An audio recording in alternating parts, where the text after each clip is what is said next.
بسم اللہ الرحمن الرحیم۔ السلام علیکم ناظرین، اسلامی سچے واقعات جاننے کے لیے اس چینل کو ضرور سبسکرائب کریں۔ کلثوم بچپن سے ہی ایک سلجھی ہوئی لڑکی تھی۔ وہ امام مسجد کی اکلوتی بیٹی تھی۔ جب وہ جوان ہوئی تو اس کی خوبصورتی کے چرچے پورے گاؤں میں ہونے لگے۔ ایک بہت ہی امیر باپ کا بیٹا اس پر اپنا دل ہار بیٹھا تھا۔ وہ خود ایسی محفلوں کی زینت بنتا تھا جہاں شراب نوشی عام تھی اور کئی طرح کی عورتوں سے اس کے ناجائز تعلقات تھے۔ جب اس سے اس کے دوستوں نے پوچھا کہ تم تو ایک رنگین مزاج آدمی ہو، پھر تجھے امام مسجد کی بیٹی ہی پسند کیوں آئی؟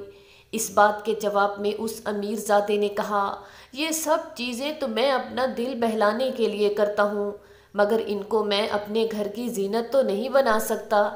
اس کے دوست نے کہا، اگر تم اس لڑکی کو اپنا بنانا چاہتے ہو تو تمہیں یہ سب کام چھوڑنے پڑیں گے۔ یہ سن کر امیر زادے کو بہت غصہ آیا۔ اس نے اپنے دوست سے کہا کہ تمہیں میرے معاملات میں پڑنے کی ضرورت نہیں، جو میرا دل چاہے گا میں وہی کروں گا۔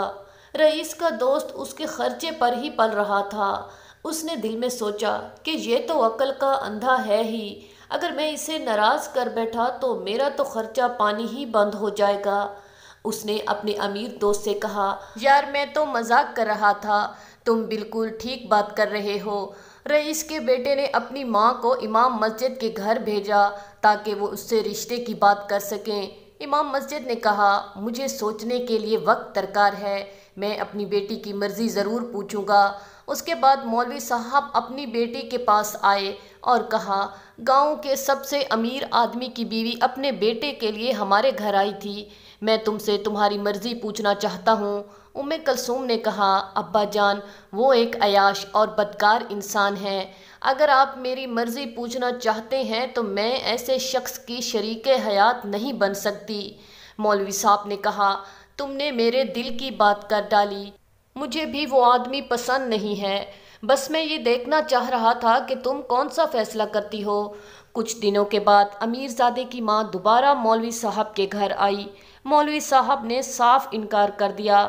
اس کی ماں واپس گھر لوٹ گئی اور اپنے بیٹے کو سب بتا دیا۔ امیر زادہ غصے سے پاگل ہو گیا۔ اس نے اپنی ماں سے کہا، اس لڑکی نے مجھے ٹھکرا کر بہت بڑی غلطی کر دی، میں اس کو زمانے میں ذلیل اور رسوا کر دوں گا۔ اس کی ماں نے اسے بہت سمجھایا کہ بیٹا، اگر تم ایک سلجھے ہوئے انسان ہوتے تو وہ لڑکی تجھے کسی صورت بھی انکار نہ کرتی۔ ہمارے پاس ایک اچھا گھر بھی ہے اور مال و دولت بھی، مگر ایک لڑکی مال و دولت اور گھر کو بعد میں دیکھتی ہے، پہلے وہ یہ دیکھتی ہے کہ وہ آدمی کیسا ہے جو اس کا ہمسفر ہوگا۔ رئیس کے بیٹے کو اپنی ماں پر بھی بہت غصہ آیا۔ وہ سچائی سننے کا عادی نہیں تھا۔ ایک دن کلثوم گلی میں سے گزر رہی تھی کہ اچانک یہ اس کے سامنے آ گیا۔ اس نے کلثوم سے کہا کہ اب ذلت اٹھانے کے لیے تیار ہو جاؤ، میں تجھے بدنام کر دوں گا۔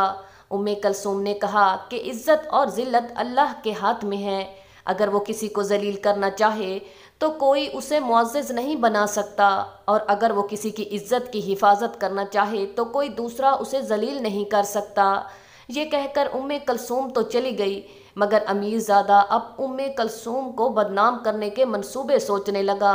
وہ کلثوم کو ذلیل کرنے کے لیے ایک عجیب و غریب منصوبے بنانے لگا۔ کبھی وہ خود خط لکھ کر یہ مشہور کر دیتا کہ یہ خط مجھے کلثوم نے لکھ کر بھیجا ہے۔ کبھی وہ کلثوم پر جھوٹے الزام لگاتا کہ وہ مجھے رات کو ملنے کے لیے آتی ہے۔ اس سے جو ممکن ہوا اس نے کیا، مگر گاؤں کے لوگ سب جانتے تھے کہ یہ صرف الزامات ہی ہیں، ان کا حقیقت سے کوئی تعلق نہیں۔ ایک دن امام مسجد اپنے چچا زاد بھائی کے بیٹے کی شادی میں شریک ہونے کے لیے دوسرے گاؤں گئے۔ کلثوم اور اس کی ماں بھی امام مسجد کے ساتھ ہی تھیں۔ ایک ہفتہ بعد مولوی صاحب کا خاندان واپس آیا تو کلثوم کے پیٹ میں ہلکا سا درد محسوس ہوا۔ مولوی صاحب کلثوم کو گاؤں کے ایک حکیم کے پاس لے گئے تو اس نے کچھ ادویات دے دیں اور مولوی صاحب کو تسلی دی کہ اس کی بیٹی بہت جلد ٹھیک ہو جائے گی۔ 5 مہینے کے بعد کلثوم کو دوبارہ درد محسوس ہوا، مگر اس دفعہ یہ درد بہت شدید تھا جس کی وجہ سے کلثوم بے ہوش ہو گئیں۔ کلثوم کا پیٹ بالکل پھول گیا۔ مولوی صاحب کلثوم کو دوبارہ حکیم کے پاس لے گئے تو حکیم نے دعویٰ کر دیا کہ کلثوم حاملہ ہو چکی ہے، کیونکہ پیٹ کے اندر بچہ حرکت کرتا ہوا دکھائی دیتا تھا۔ یہ وہ زمانہ تھا جب الٹرا ساؤنڈ اور ایکس رے کی سہولت بالکل میسر نہیں تھی۔ مولوی صاحب شرم سے پانی پانی ہو گئے اور کلثوم کو ساتھ لے کر واپس گھر آ گئے۔ امیر زادہ حکیم کے پاس آیا اور اس سے دریافت کیا کہ مولوی صاحب کی بیٹی کو کیا بیماری ہے۔ حکیم نے امیر زادے کو سب کچھ بتا دیا۔ اس کی خوشی کی انتہا نہ رہی۔ وہ تو اس موقع کی تلاش میں تھا کہ کسی طرح کلثوم کو بدنام کیا جا سکے۔ اس کے دماغ میں ایک شیطانی خیال آیا۔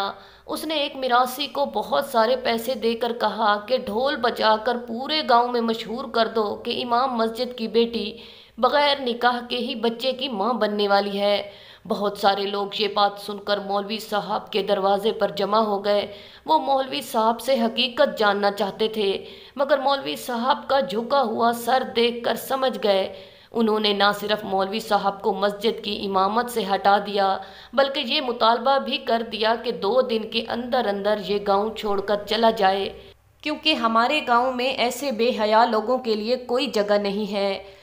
کلثوم اپنی ماں کے سامنے قسمیں اٹھا کر یہی کہتی رہی کہ مجھے کسی نامحرم نے ہاتھ تک نہیں لگایا۔ مولوی صاحب تلوار لے کر آئے اور کلثوم کا سر قلم کرنا چاہا، مگر اس کی ماں سامنے آ گئی۔ اس نے کہا کہ میں یہ ثابت کروں گی کہ میری بیٹی بے قصور ہے۔ کلثوم کی ماں نے ایک حکیم کا نام سن رکھا تھا جو دانائی اور حکمت میں بہت شہرت رکھتا تھا۔ وہ دونوں کلثوم کو اس کے پاس لے گئے۔ حکیم نے دیکھا کہ کلثوم کا پیٹ پھولا ہوا تھا اور پیٹ کے اندر حرکت بھی تھی۔ اس نے ایک کمرے میں کتا ذبح کیا اور دوسرے کمرے میں بکرے کو ذبح کر دیا۔ اس نے بکرے کے گوشت سے مولوی صاحب اور اس کی بیوی اور کلثوم کی دعوت کی۔ دعوت کے بعد حکیم نے کلثوم سے پوچھا کہ کبھی تم نے بغیر برتن کے کہیں سے پانی پیا تھا؟ کلثوم نے جواب دیا کہ ایک دن ہم شادی پر جا رہے تھے، سخت گرمی کی وجہ سے مجھے بہت پیاس لگی تو میں نے ایک نہر سے چلو بھر کر پانی پی لیا تھا۔ حکیم صاحب کلثوم کو اس کمرے میں لے گیا جہاں کتا ذبح کیا گیا تھا۔ کلثوم نے کراہت بھرے لہجے میں کہا کہ کتے کو کس نے ذبح کیا ہے؟ حکیم نے کہا تمہارا علاج اسی وقت ممکن تھا جب تم کو کتے کا گوشت کھلایا جاتا۔ تم نے جو ابھی گوشت کھایا ہے وہ کتے کا تھا۔ کلثوم نے جیسے ہی یہ سنا تو اس کا جی متلانے لگا اور اسے ایک زوردار قہر آئی۔ اس کے پیٹ سے پہلے بہت سا پانی نکلا اور اس کے بعد ایک بہت بڑا مینڈک نکلا۔ مولوی صاحب نے حکیم سے پوچھا یہ کیا ماجرا ہے؟ حکیم صاحب نے بتایا اس دن جب کلثوم نے نہر سے پانی پیا تو اس پانی میں ایک چھوٹا سا مینڈک جو اس وقت ٹیٹ پول کی شکل میں تھا پیٹ میں چلا گیا۔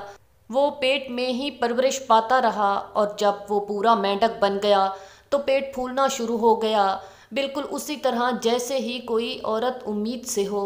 اس کے بعد پورے گاؤں والوں کو اس حقیقت کا پتہ چل گیا۔